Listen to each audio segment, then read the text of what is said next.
Welcome to Beyond Belief Sobriety, a podcast that explores topics of interest to people who are seeking a secular path to recovery from addictions of all kinds. And today I've got John Huey back again, going over his series of atheism and sobriety. And today we're going to be talking about personal responsibility as it pertains to our recovery. And what John is talking about in this piece that he wrote, which will be posted along with the podcast, is that atheism in and of itself is something to be leveraged, I guess, as part of our recovery. It's something that um, gives us gives value to our recovery, gives us something that we can I don't know what John, if I'm even making any sense, but it's something that if we're an atheist, to be aware of our atheism as it pertains to our recovery, and personal responsibility is a big part of that. Is that generally where you want to go, John? That's generally, one of the ideas. Okay. But we are in a little bit of deep water here because it's almost as if we're sort of pioneering the field of atheist affirmation as it relates to recovery. Yeah. It's you know, I use the word affirmation ironically, of course, because it's often used in a totally opposite context. But that's basically, in some ways, that's what we're doing. We're trying to, and I'm trying to affirm the positive value of my lifelong atheism as one of the primary agents that's driven me forward through a long-term recovery. The more I think about it, the more obvious it becomes to me. I don't think it was obvious to me for many, many years going along through this thing. But as I've gotten older and as I've started to think more and more about how I got from there to here, this sort of thing popped up. And that's where this series, the genesis of the idea of the series came from. Mm-hmm. But if we're talking about self-reliance, and we're talking about the absolute positive value of personal responsibility, we're in a long tradition of thought, particularly thought in the United States. Uh, the the population of the United States, for better or worse, hasn't always been for better. It's sometimes been for worse in terms of the politics of it. Have always, or not always, but mostly been a bunch of very self-reliant, self-actualizing people, at least on some level. I mean, Yeah. we go back to, the some of the earlier thought in the American thought in the 19th century, and we come up with Ralph Waldo Emerson and his famous work, Self-Reliance. And I started out this particular essay with a quote from Self-Reliance. And it goes like this: to be yourself in a world that is constantly trying to make you someone else is the greatest accomplishment. Mm-hmm. The underlying principle of some of this business of being self-reliant is being a self-actualizing individual, not following anyone's lights in terms of your essence, except your own lights that you've developed yourself. Now, what does this mean when we're talking about the context that we're in here? Um, Atheists don't live in alternate realities. Many alcoholics in recovery do. And that's a strength. That's a strength of That's a of strength for the atheist, it is. because if Yes. you're not living in a concocted alternate reality, Mm-hmm. which in my opinion is what much of the most popular conventional program is for a lot of people, you are left in a situation where you have to rely on yourself for a lot of this. Right. You have to understand that you're the one who's responsible for your sobriety first, last, and always. Right.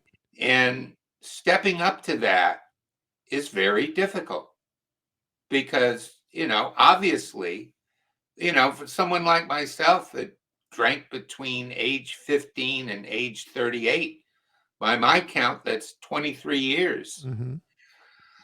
of, reinforcing behavior that totally underlined, totally not underlined, but, undermined my own sense of personal self-worth, personal responsibility, and self-actualization. I did that. Hmm. I did that. Even though I was a committed atheist the entire time, as we've talked about numerous times before. I've been a very committed atheist since I was 12 years old. And, that hasn't changed. I'm 73 now. Christ, it's over 60 years Hmm. of doing this, right? Hmm. Having this mindset this particular way. And when I look back on my drinking years and my active alcoholism, I was just doing, in many ways, I was doing totally the opposite, because in some respects, and I think many alcoholics give up their sense of personal responsibility to a substance.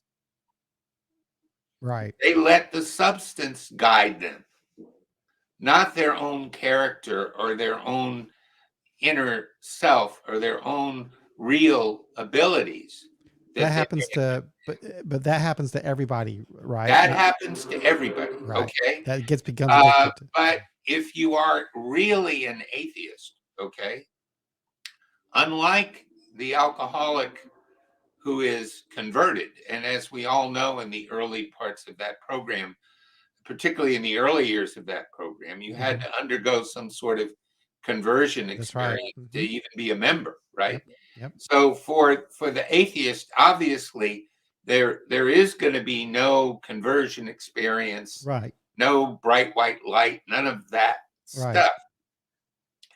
What you're going to have to do, and what you do, at least what I did, was look around and take stock and take a personal leap of an affirmation of my own personal responsibility, which was in my case, which was to get up off my dead ass every day at noon during that first year I was sober. And whenever I wasn't traveling, to get my ass out on M Street Northwest and walk over to a meeting at, Mhm. Connecticut and Rhode Island Avenue, which is where I went that Right. first year. Right. And I did that because I knew that I had to step up and be personally responsible for that commitment, Right. which is something that was antithetical to what I had been doing all those years before. If someone had told me I was going to be doing that in my drinking years, I would have told them they were absolutely crazy. Right. I would never do that. So that So that would be a strength for. Okay, so if you're an atheist, so you there's not going to be any external force that's going to absolutely not. help you out. So you're going to take some personal responsibility, and you're going to make a commitment Absolutely. to sobriety. To whatever discipline works for you. Right. Whatever that could be. That's why we're not focusing on any particular Doesn't matter what. recovery Right. modality or program or Right. anything like that. Right. But we are sort of postulating, for the sake of this discussion, that we're talking about people who are atheists, who Right. do not have any sort of supernatural entity that will in any way intervene or watch over the process that Right. they're undergoing. So can I ask you, is the because when I first read your essay, I was and you caught on to this. I said, why does this matter? It only matters if you're if you're going to be around a bunch of people that are trying to convert you. But what you're but I think what am I just want to make sure I understand. So the whole point here is that you're trying, if someone's an atheist, you want to put across to them that you've got some internal strengths. You don't have to listen to what people are telling you about needing to be a converted or anything like that. You've got it within you to make the change necessary to get sober. Right. And Well, that's a strength that you we're have yeah, as an atheist. we're conditioned to think of atheism as being a negative. That's the conditioning, even for atheists. See, I think Atheists, of it as just nothing but a lack of a belief in a God, a lack of theistic beliefs. I don't really think of it in terms as a underlying philosophy. that's But I'm not talking about philosophy. I'm talking okay, about operating principles. all right, I'm talking about our own form of secular transcendence, as it were, that allows us to elevate ourselves above the position that we found ourselves in at the end of our drinking. The fact of dealing with the real world can be transcendent. okay, You think of the artists who are atheists or profound atheists who have constructed, well, for want of a better term, an alternate reality of a novel, the alternate reality of a painting, mm-hmm, the alternate reality of a great popular or artistic song. Okay. The alternate reality that allows them to elevate themselves above the mundane and go to a different place emotionally without relying on a fantasy world to motivate them to do so. That's a sense of transcendence that you can get or have as an artist who's also a non believer. Now, conversely, if you're a believer, the same thing can happen, but for different reasons. All right, right. right, I mean, you know, Gerard Manley Hopkins was a Jesuit priest and wrote some of my favorite poems. Okay. mm-hmm, You know, William Blake thought there was little angels dancing around Lambeth as he was walking through London mm-hmm, uh, to do his incredible art and write his unbelievably beautiful poems.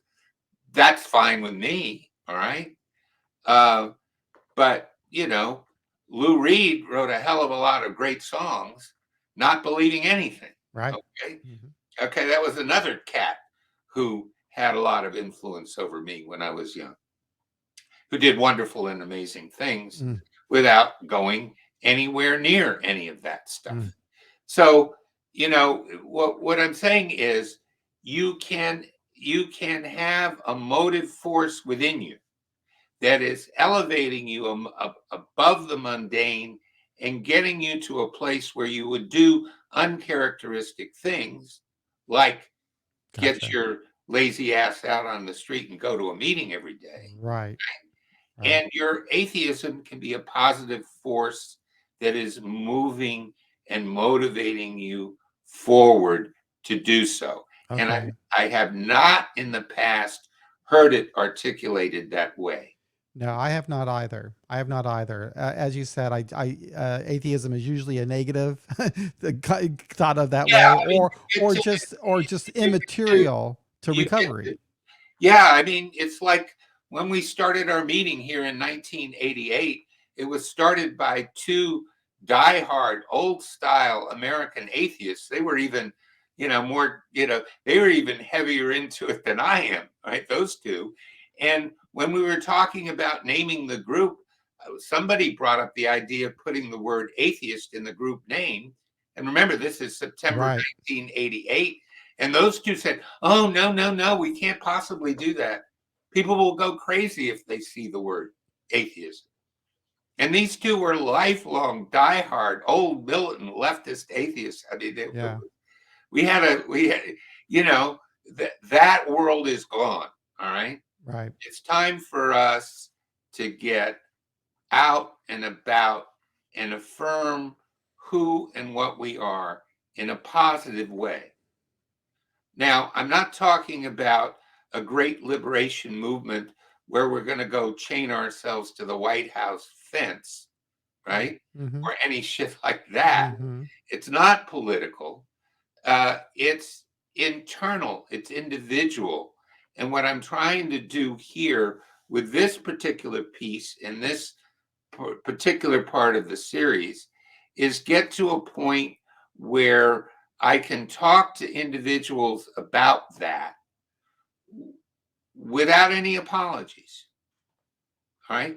We are a group of self-affirming people who can take responsibility for ourselves and move forward. All right. Okay. Now, here we are in the modern world where people are talking to us about brain chemistry. And, since the very beginning, people have been talking about the heritability of alcoholism and addiction and the neuroscience of alcoholism and addiction. And I'm not a scientist. I'm not going to debate any neuroscientists. I'm not going to debate any medical doctors who are studying uh, the chemistry of this.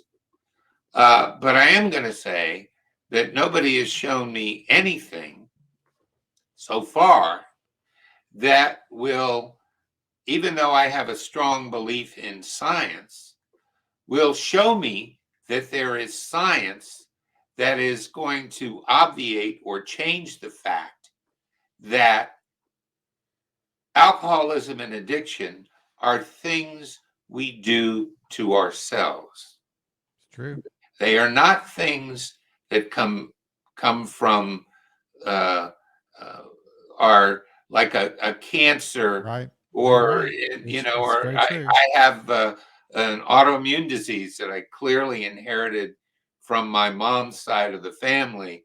It's not one of those. No, Okay. you're right. All right. No matter what the science ultimately shows about how our neural network works or whatever. I mean, so far, unlike with schizophrenia, where if you take an MRI of a schizophrenic's brain, you can see where the structural deficits are. Right. Right. The scientist or neurologist can show you a schizophrenic brain, and there Right. is such a thing.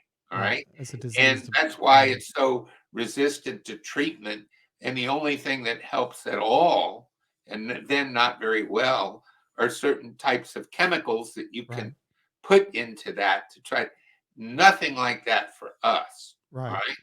So, being of a scientific mind, where does that leave me?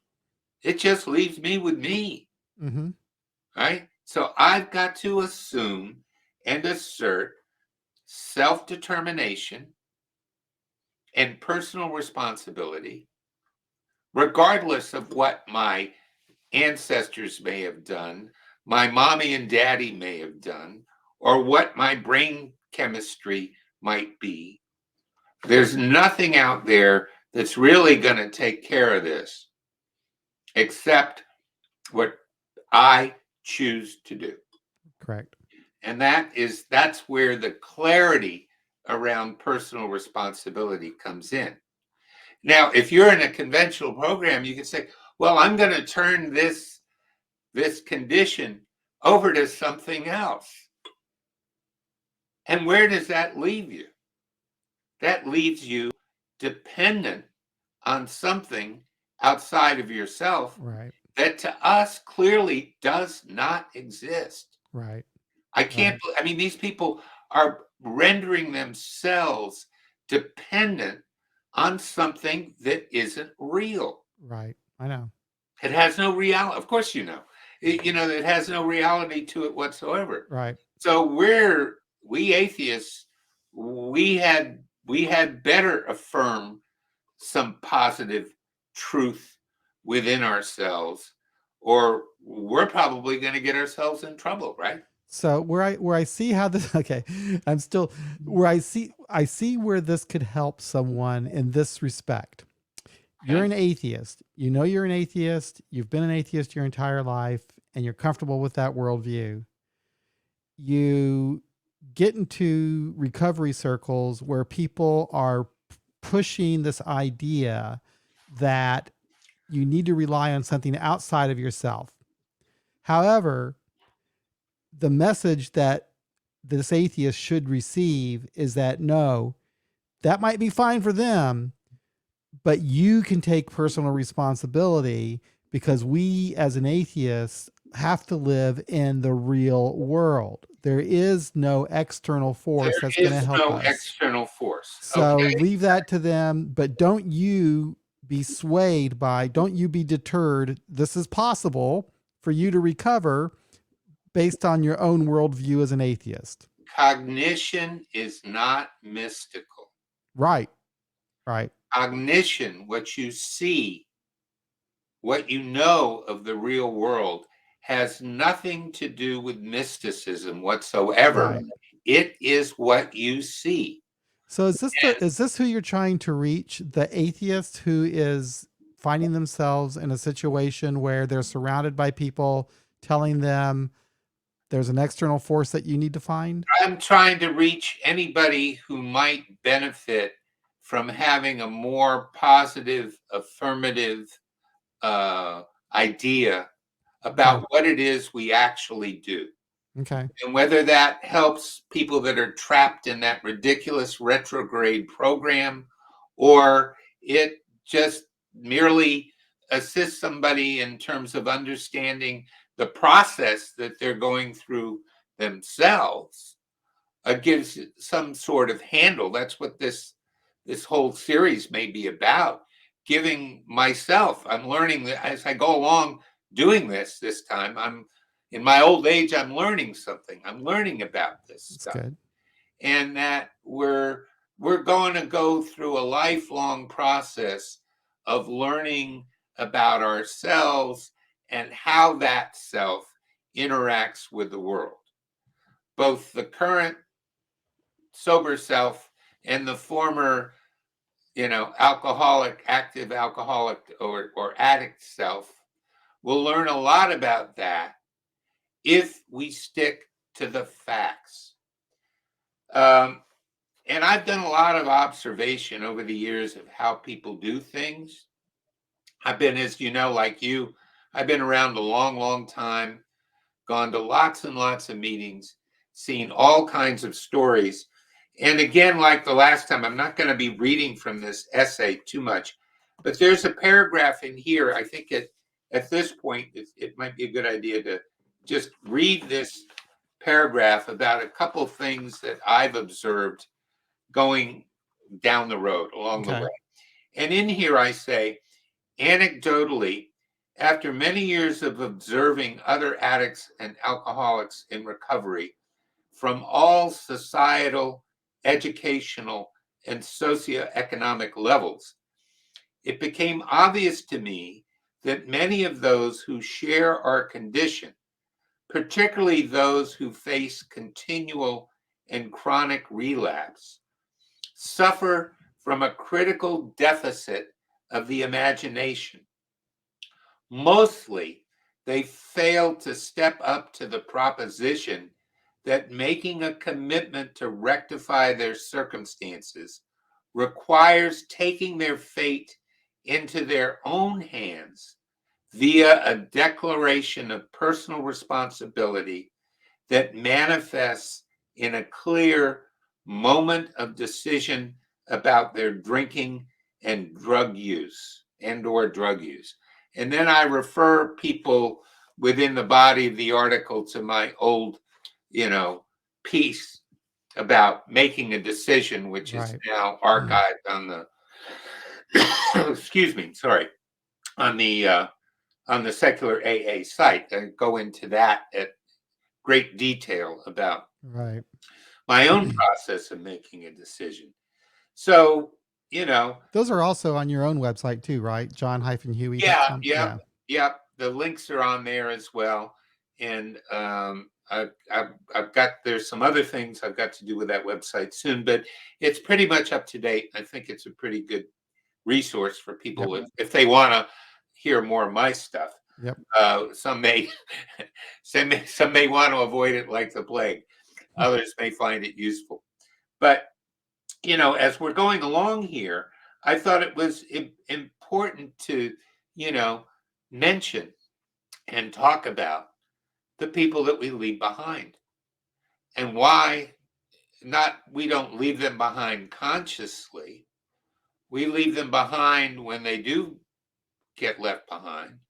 We leave them behind with a sense of great sadness and sometimes with a sense of personal regret that we weren't able to do more to be an affirmative source of help as they were going down the tubes. But tough as it may be to say, when I analyze the stories of the people that I know that have either gone out to die or gone out to slowly continue to destroy themselves, and may still, the bodies may be here, but the rest of them is someplace else. Uh, it comes down to this sort of thing, you know.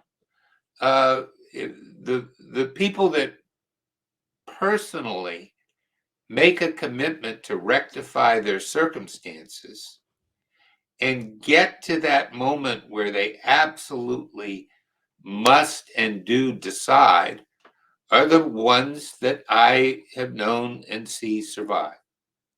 Now, again, that is universally so, no matter what you believe.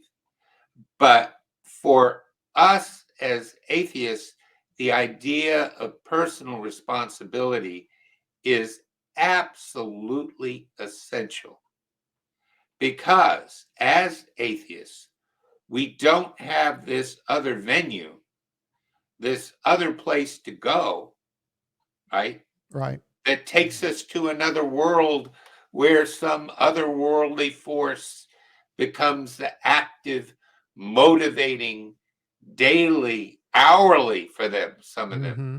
factor in guiding them through to the next moment of their sober life. Right. We don't have that. I mean, we're guiding ourselves through our uh, sober lives, sisters and brothers. Well, we're not left with a book or a guru or a sponsor or a other person. In the end, we're left with us. Right. So we better step up and understand the part that we play in this. And that's not easy.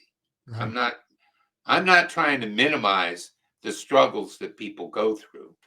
And of course, I'm in no way we've done a piece on relapse. And as you know, I absolutely in no way have any pejorative feelings for people who are going through relapse or have had relapses. But I will be absolutely blunt with you and talking about the people I know who've died and why it seems they've left us prematurely. It's serious business, all It right? is. I mean, Mm-hmm. it's no fun sometimes, and sometimes it there's a great deal of satisfaction in being an atheist, but sometimes it's tough. Mm-hmm. It's not an easy road, uh, and it is in fact a long and winding road to find a personal path that works for you. And I'll have some of the holy rollers saying, Oh, what a grim MF that Huey is, talking about, trudging the road on his own and all of this kind of stuff.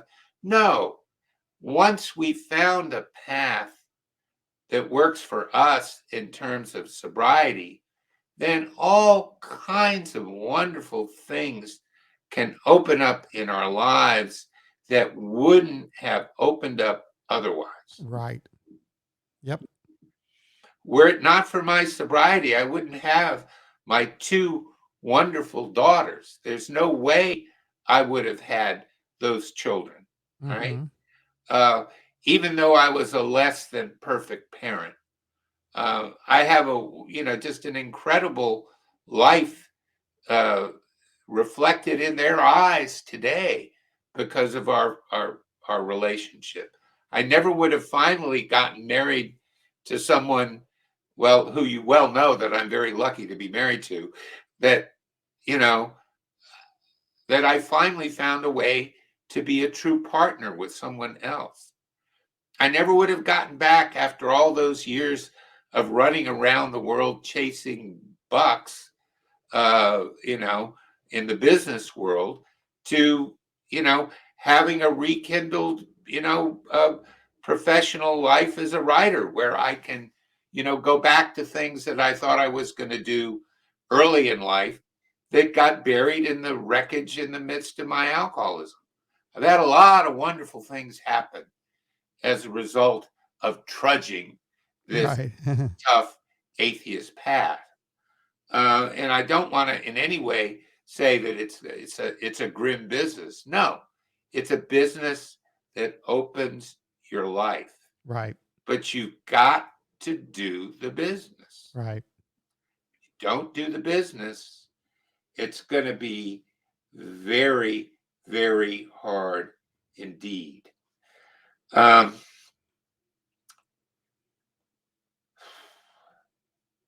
what does having a thorough grounding in the real world really mean? When we deal with the real world as it is, and as an atheist, when I talk about the real world, I talk about what I can perceive with my senses, Right.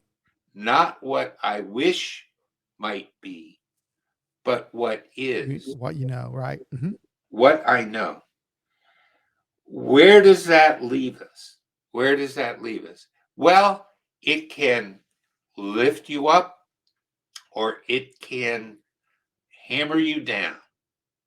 Some of the things you see in this world, if you're looking at things realistically, are uh, could be a cause for despair. Sure. On the other side, though, if you know that not only have you taken personal responsibility for something as important as your sobriety, but you've taken a personal responsibility for your own cognition in terms of what you see and what you know to be true around you without this filter of fantasy and science fiction Hmm. that religious philosophies can engender. Hmm. Then you know that you can have the satisfaction of knowing that you're looking at what is true. And there's a great deal of satisfaction in that. We don't talk about politics here, Right. but as we all know, we've been through some things in recent years that have been very hard to take. No, I tell you what you just said there is very true. There's a, to note, to be able to understand and deal with the truth is liberating. It's It that's where I find my peace of mind is knowing what's the truth as I best I can. as absolutely, if you delude yourself, I call these kinds of delusions the great beast.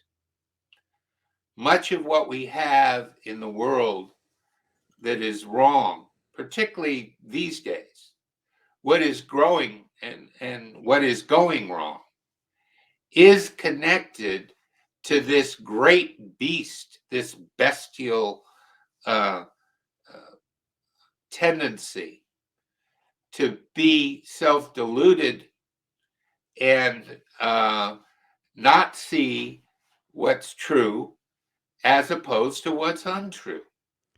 I'll give you an example Yeah, I'll give you an example of this. That, in my opinion, as an atheist, I know that this life is all I have. yeah. That's the truth, and that makes it more precious. That makes me want to get the most out of it. It makes me care. I feel like if I thought that, oh, I die and someone forgives me and I live forever, it cheapens the experience.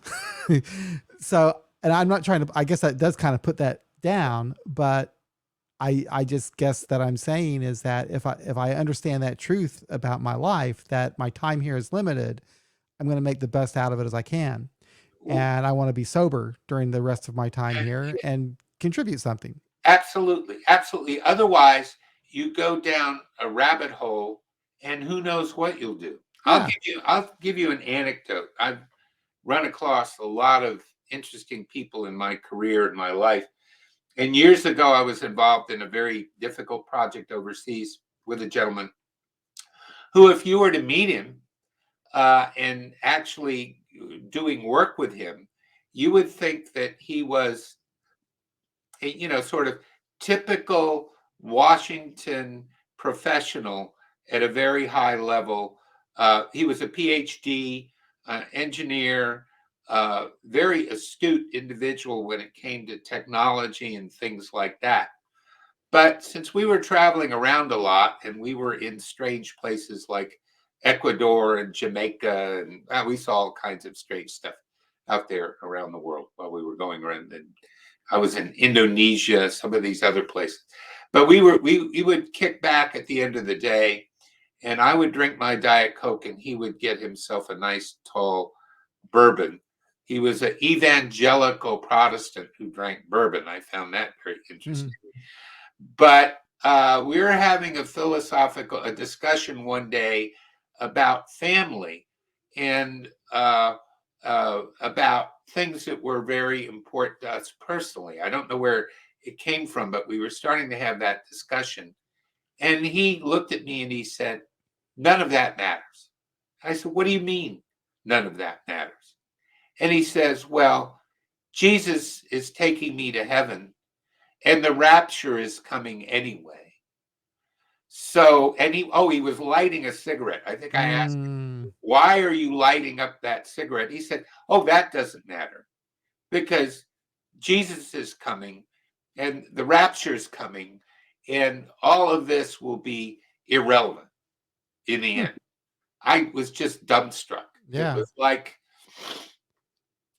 I had a long conversation one night with a Palestinian in Cairo. I won't tell you but he was saying the most outrageous stuff. I had to get up and leave where I was that night because I couldn't stand being in Yeah. the same room with the guy Yeah. once I heard what he was saying.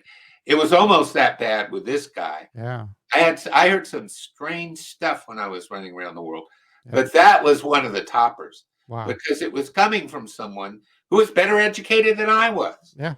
on paper. Wow. Okay. Yeah. And that just blew my mind. That shows you where people can go when they go there. Right. And we don't go there. No, we don't. Atheists don't go there. We don't do that. Right. Right. Right. As my one of my kids used to say, there was some character, she said, "Homie, don't do that." Well, homie, don't do that. All right. Mm-hmm.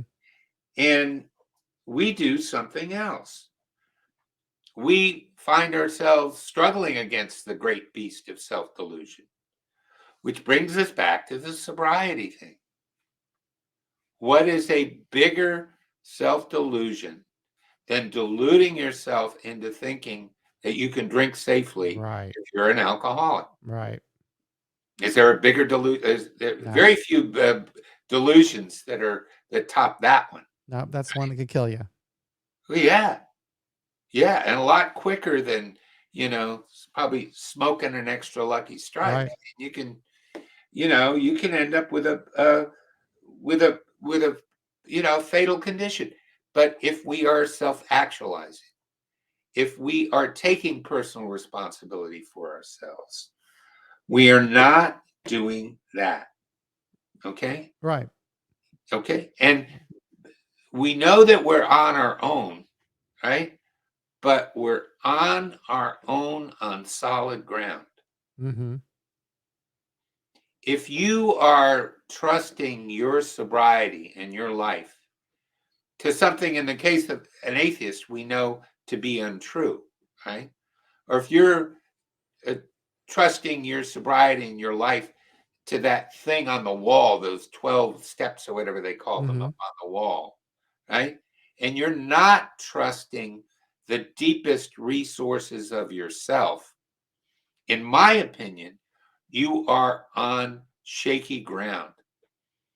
Because once one of those things start to tremble, you could find yourself in some pretty deep trouble, couldn't you? Mm-hmm. Yep. All right.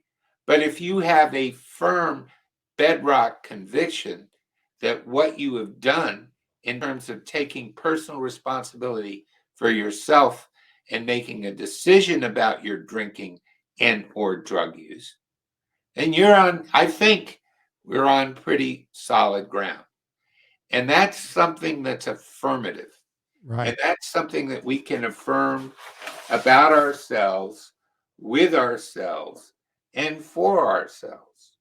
Now, there's this other part of this thing. Uh, do other people get you sober? No. Does the motivation to improve someone else's life get you sober? No. Nope. Are you going to deny yourself that next drink purely based on the fact that someone else might be getting harmed? Maybe for a time, but long run, even that motivation might prove to be problematic. Right. But if you've internalized this conviction, this idea, right, that personal responsibility is basically what it's about and is the way to go for you, Mm-hmm. then that's something you can carry with you anywhere. Right. I love my conventional, not my conventional, I love my regular uh, secular meeting that I go to every Sunday. Mm-hmm. But there have been a number of times, many times in the past, where I've been out of the country or unable to attend there or Mm-hmm. attend anywhere, Right. particularly in the pre-Zoom days. If you didn't Mm-hmm. go to a brick and mortar meeting, there wasn't any place to Right. go. Right. And I was in a lot of those situations.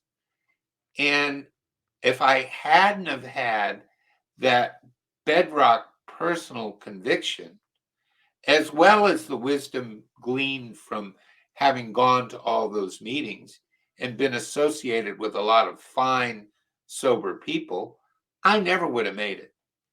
I wouldn't have made it. Something would have happened along the way. Right. And the fact that it didn't is not a miracle.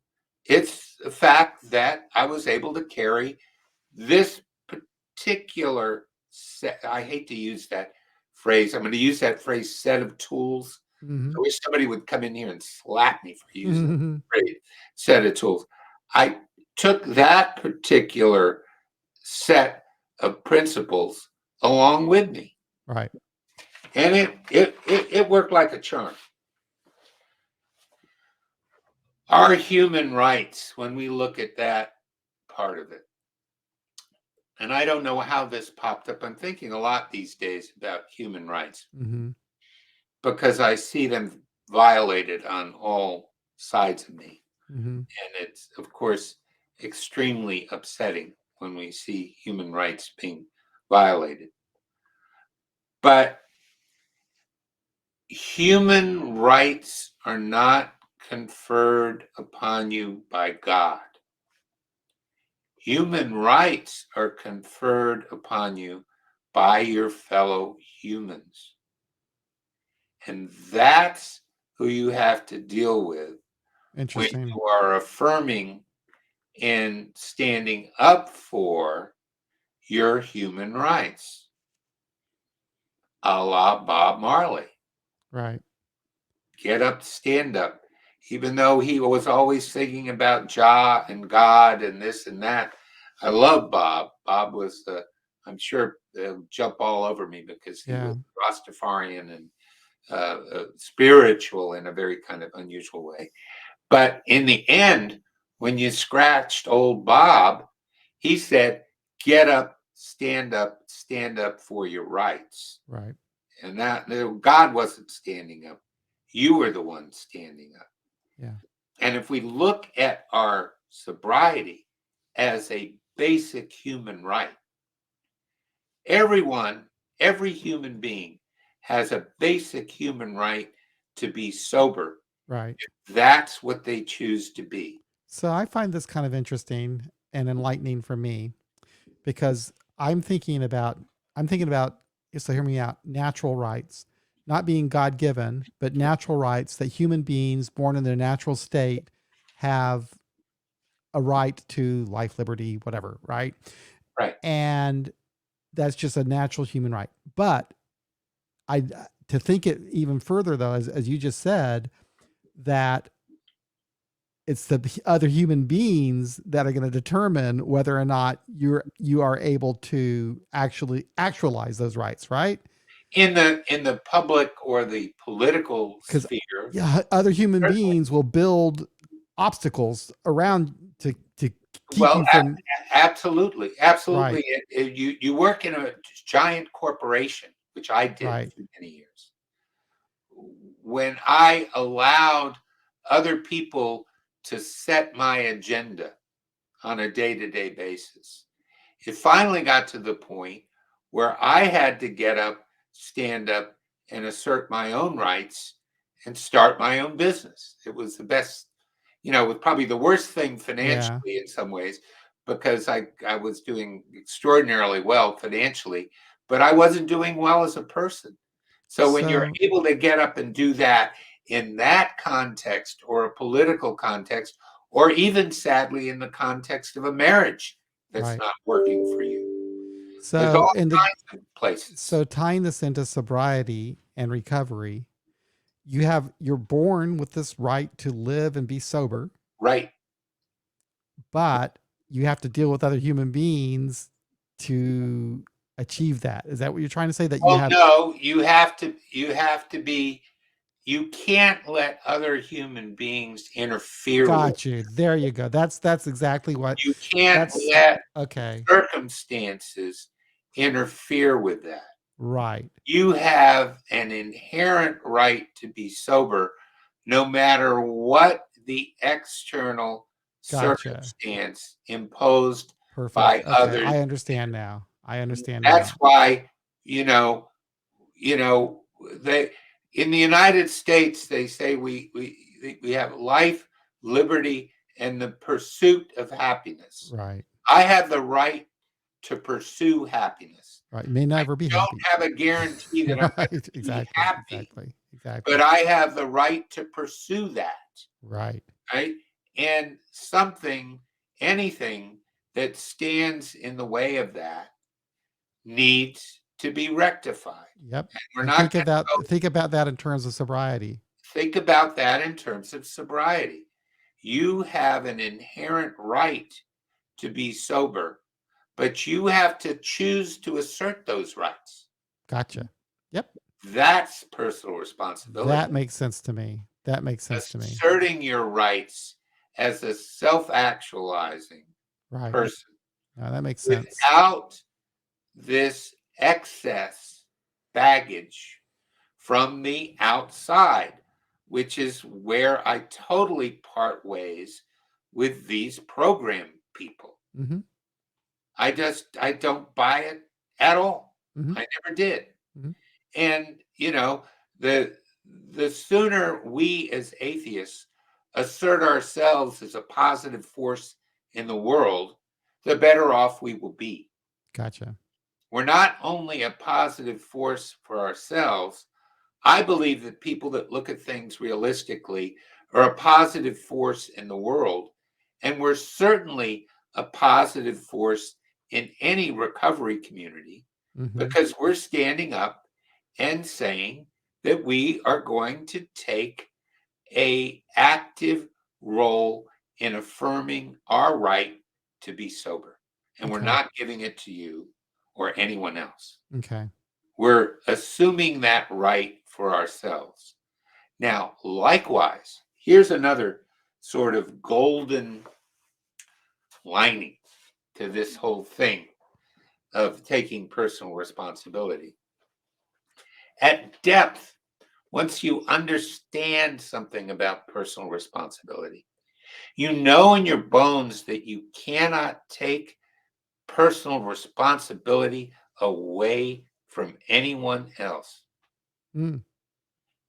If you are truly being responsible for yourself, it is almost impossible to convince yourself that you can take those rights away from anyone else, and either overtly or inadvertently take them away.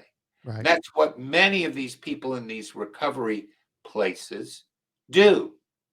They take people's personal rights and responsibilities away from them. Right. And atheists don't play that. And some of us don't play that rather loudly. Mm-hmm. And even people in the secular recovery community get a little upset when you say things about that Mm. sometimes, or you see things and people who are propounding that and you react to that. I think that part of our affirmative response in recovery as atheists is to be responsible to the extent when we see abuses of personal rights within the recovery context going on, we need to get up and say so. Okay. Right?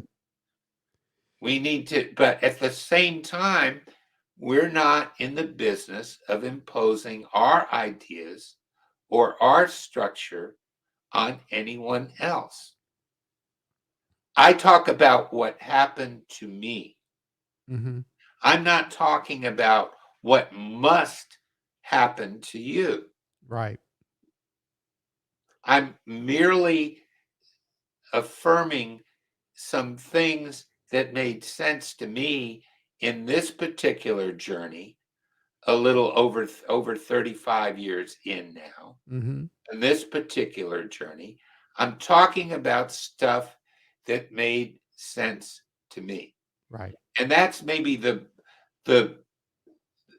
the most profound sense of personal responsibility of all is not getting in other people's business, Mm-hmm. not getting in other people's lives, not trying to control other people's Right. narratives to Right. their lives. These people in these recovery places will try to control the narrative of your life, Mm-hmm. the form in which your life can take. Right. The only thing I'm worried about in terms of your life is, are you loaded or not loaded? Yeah. That's the only thing that concerns me.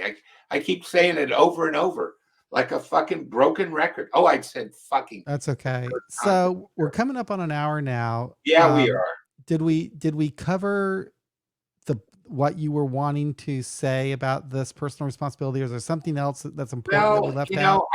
I think we got it might have gotten a little tangential at some points, but I think I went over the primary points. What did you Okay. think we I got think there? so. I mean, it's very interesting, and as I listen to this again, it'll be it'll solidify in my brain because like you said, this is kind of new, hasn't really been done before, as far as I know, and it is very interesting. It's interesting to a lot of people. I'm wondering where are you going to go with this on the next essay that you're going to write? Where you think about Well, going? you know what? I've got a set of ideas about that. And you know, I'm gonna pull out my crib sheet here and see, because I think I got a sort of a quote in here somewhere about it. Okay. I'm going to talk about abstinence itself Okay. and how my atheism reinforced that idea of abstinence. That'll be interesting. That'll be interesting. See, I can see how these are building on. Well, they're sort of, uh, we have finite limitations. We are limited in our knowledge of any of this, right? We've had to sort of feel our way. If we're truly thinking for ourselves, which is what the atheist does, we've had to feel our way through this, a lot of this, on our own. Yeah.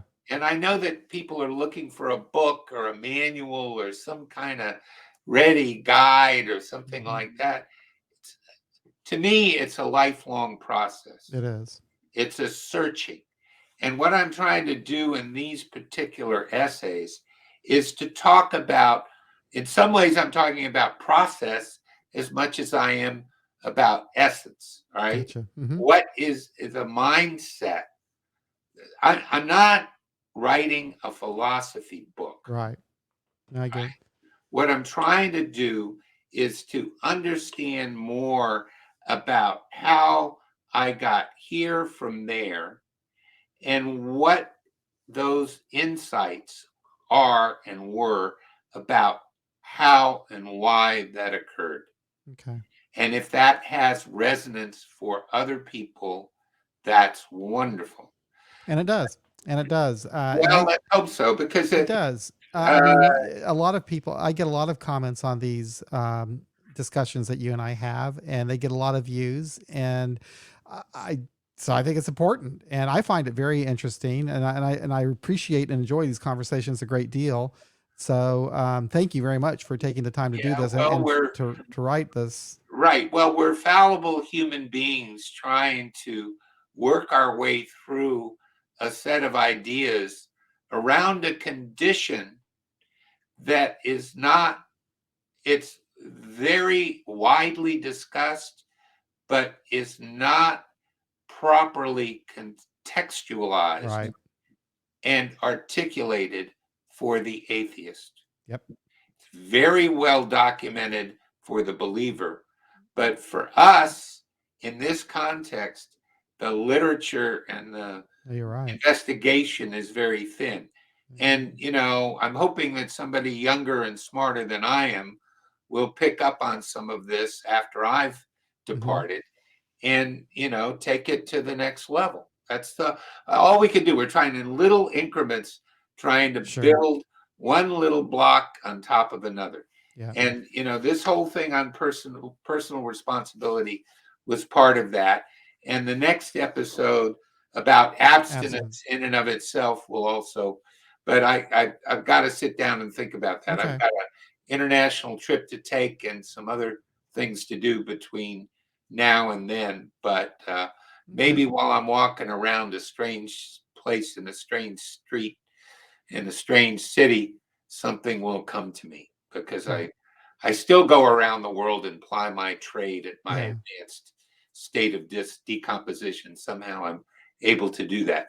So I think we basically did a pretty good job. I think maybe we did. Let's see. Well, thank you. I'm very thankful for you doing this. I mean, it took a lot of work to write this and to think this out, and it's helped me think things through a little bit more clearly. And as I said, I'll probably understand what we've talked about better after I edit this and listen to it again. Right. Well, no, it's helping me. I'm sort of figuring it out as I go along. Yeah, it's great. So there's no holy writ here. No. There's certainly nothing miraculous going on. No. We're just plodding along as fallible human beings, doing the best we can. Absolutely. Oh, we have come to the witching hour. I see it.